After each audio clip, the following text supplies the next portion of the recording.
Le ministère de la Paix, en collaboration avec l'Université de Djimma, a diplômé plus de 1200 stagiaires du service communautaire volontaire national.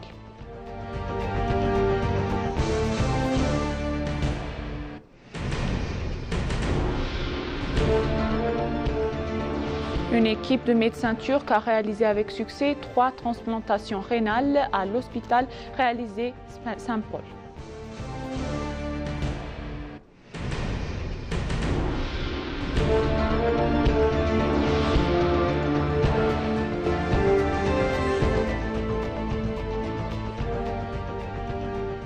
Bienvenue chers téléspectateurs, c'est moi Eda Galamo avec le journal du lundi 24 mars 2025. Restez avec nous. Le ministère de la Paix, en collaboration avec l'Université de Djimma, a diplômé plus de 1200 stagiaires du service communautaire volontaire national qui ont été formés à l'Université de Djimma pendant 22 jours lors de la 12e phase du programme.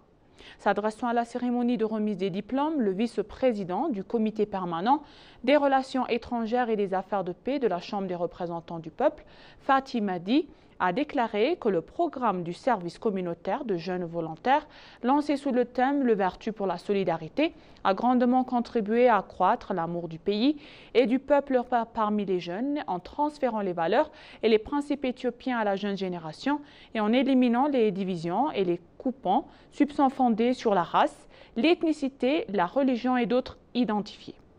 Le président de l'Université de Djimma, Jamal Abafita, a déclaré que nous, Éthiopiens, comme beaucoup l'ont constaté, possédons une valeur culturelle et une identité qui nous distingue des autres pays du monde.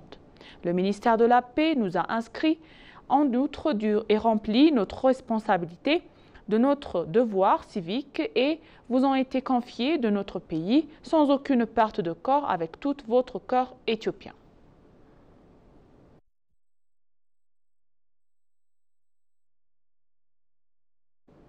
Dans une autre nouvelle donc, des travaux sont en cours pour moderniser et numériser le système afin de relever les défis liés aux commerçants illégaux, aux courtiers, au système d'approvisionnement en engrais dans l'approvisionnement et la distribution des engrais, a déclaré Sofia Kassa, ministre d'État chargée des investissements et du culture des secteurs ressources au ministère de l'Agriculture, a fait la déclaration suivante. Le ministre de l'Agriculture a déclaré que la transformation de l'agriculture, en particulier l'approvisionnement et la distribution d'engrais pour le sol des systèmes traditionnels, autrement appelés papier, au numérique, est une priorité actuelle et permanente du gouvernement et que des logiciels qui soutiennent ce travail sont également en cours de développement. Il a également mentionné que cela est très utile pour résoudre les problèmes rencontrés lors de la distribution. Il a déclaré que des essais réussis sont également menés dans la région de centre de l'Éthiopie. Des discussions ont également eu lieu sur le document préparé dans le cadre de la numérisation de l'approvisionnement et de distribution d'engrais pour sols et de semences de haute qualité. Les principaux ont fourni des communautaires dans le document présenté et des réponses aux questions soulevées par les représentants des participants ont également été fournis à partir du forum. Finalement, le ministère a également déclaré que lors du forum, des experts et des cadres de différentes régions ont reçu une formation théorique et pratique axée sur l'importance et l'application des logiciels en cours de développement.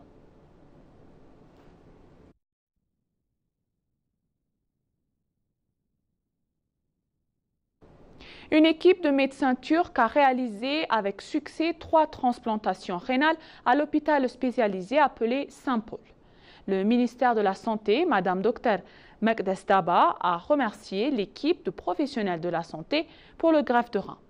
Des informations du ministère indiquent que l'ambassadeur de Turquie en Éthiopie, Berk Baran, a discuté avec la Dr Mekdes Daba d'un projet visant à établir un centre de transplantation d'organes à l'hôpital Saint-Paul.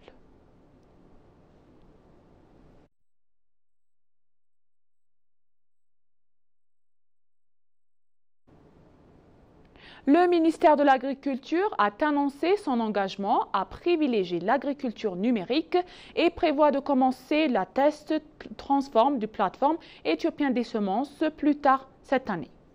Le ministère de l'Agriculture, M. Girma Amante, a souligné que la numérisation du secteur agricole était une priorité absolue, la mise en œuvre complète de la plateforme éthiopienne des semences étant prévue dans les années à venir. En collaboration avec la plateforme éthiopienne des semences, le ministère a organisé ce samedi à Adama un forum de discussion pour les comités régionaux et nationaux de coordination des semences.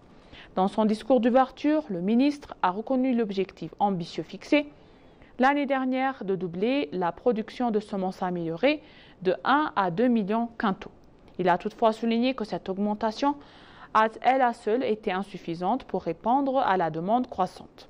Il a souligné l'importance de l'appropriation pour les parties prenantes pour la transformation du secteur semencier et a exhorté les bureaux régionaux à fournir des données semencières actualisées aux comités nationaux et régionaux pour une prise de décision efficace.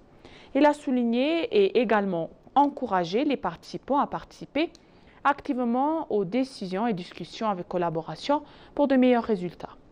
Mohamed Hassana, le chef de projet à plateforme semencière éthiopienne, a souligné les défis actuels du secteur et a plaidé pour une coordination renforcée au sein du secteur semencier grâce à un engagement accru de haut niveau.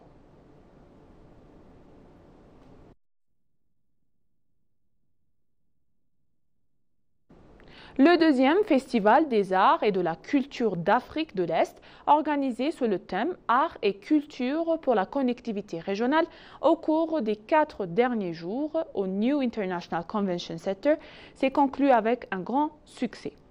Dans un discours de clôture, le ministre de la Culture et des Sports, Mme Shawit Shankar, a déclaré que le Festival des arts et de la culture a atteint notre objectif de connectivité régionale sans frontières, a créé une proximité universelle entre les êtres humains et a posé de bases solides pour la paix et la sécurité du peuple et le développement du pays.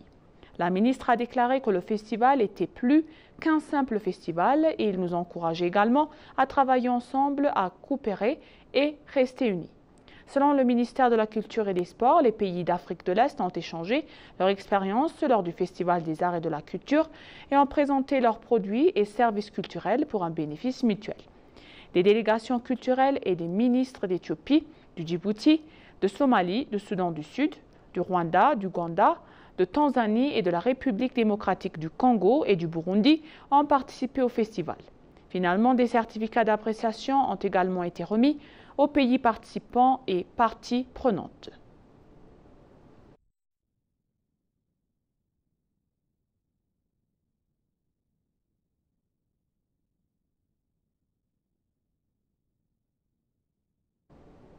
La journée mondiale de la défense intellectuelle a été célébrée sur la place de Meskel sous le thème Marcher avec Déborah et coordonnée par la fondation de Déborah. Le président Taye Selassie, qui a assisté au programme, a déclaré que les enfants nés avec une déficience intellectuelle devraient recevoir de l'amour et de la solidarité. Il a également souligné que les organismes compétents, y compris le gouvernement, doivent faire leur part en fournissant ce que les citoyens méritent. Il a noté que le travail qui fait la Fondation de Déborah pour aider ces citoyens à bénéficier à l'éducation, des soins de santé et des opportunités d'emploi est encourageant. Selon Abadoula Gemeda, le fondateur de la Fondation Déborah, l'objectif principal de la célébration de cette journée est de faire prendre conscience pour les personnes handicapées intellectuelles qui peuvent apprendre et travailler comme tous autres citoyens et contribuer au développement du pays. La ministre de la Santé, la Dr Mekdestaba, a pour sa part déclaré que les citoyens nés avec une déficience intellectuelle devraient être soutenus et autorisés à montrer leur potentiel. Il a ajouté que le ministère a commencé à mettre en place un système qui se concentre sur eux pour leur fournir un soutien continu.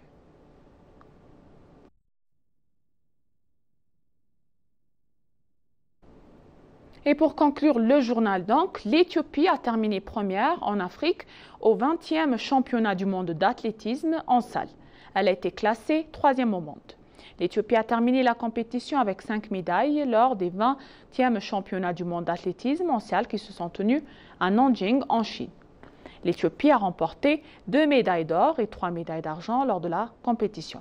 Goudaf Agae, Freweni Hailou, Queen Getachew, Derbe Walt Adji et Barihu Aragawi sont des athlètes qui ont remporté les médailles.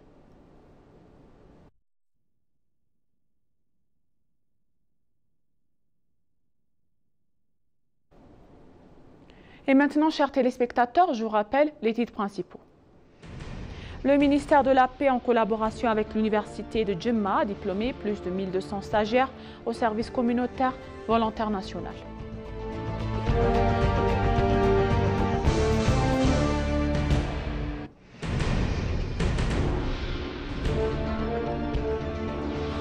Une équipe de médecins turcs a réalisé avec succès 3 transplantations rénales à l'hôpital spécialisé de Saint-Paul.